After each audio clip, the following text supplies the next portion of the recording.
लोकसभा में नेता प्रतिपक्ष राहुल गांधी के वोट चोरी के आरोप पर बीजेपी प्रदेश अध्यक्ष मदन राठौड़ ने तीखा हमला बोला है।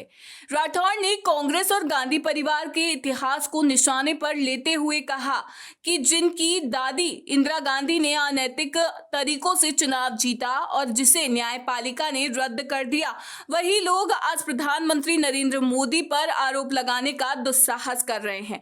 राठौड़ ने कहा कि पीएम मोदी ने पिछले 11 वर्षों में भारत को वैश्विक मंच पर सम्मान दिलाया, अर्थव्यवस्था को 10वें से 4थे स्थान पर पहुंचाया और सैन्य ताकत को मजबूत किया। उन्होंने कांग्रेस पर हमला बोलते हुए कहा कि वह संवैधानिक संस्थाओं को बदनाम करने की साजिश रच रही है।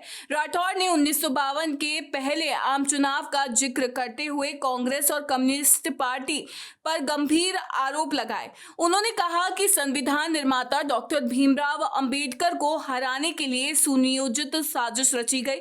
लगभग 70,000 मतपत्रों को जानबूझकर रद्द किया गया, जिसके चलते बाबा साहेब महज 14,000 वोटों से हार गए।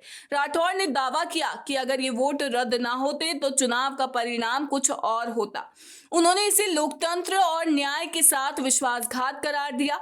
राठौड़ ने इंदिरा गांधी के कार्यकाल को याद करते हुए कहा कि उन्होंने सत्ता के लिए सरकारी मशीनरी का दुरुपयोग किया।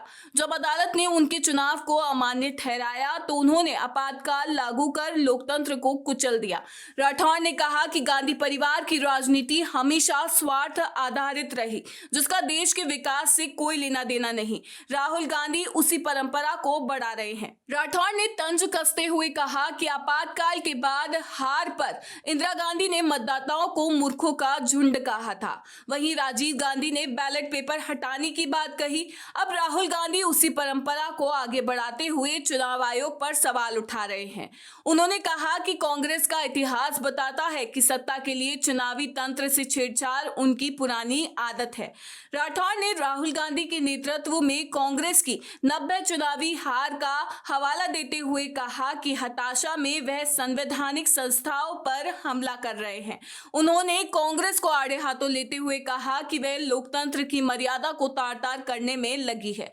ये बयान राजनीतिक गलियारों में हलचल मचा सकता है, क्योंकि बीजेपी और कांग्रेस के बीच आरोप प्रत्यारोप का सिलसिला और तेज होने की संभावना है।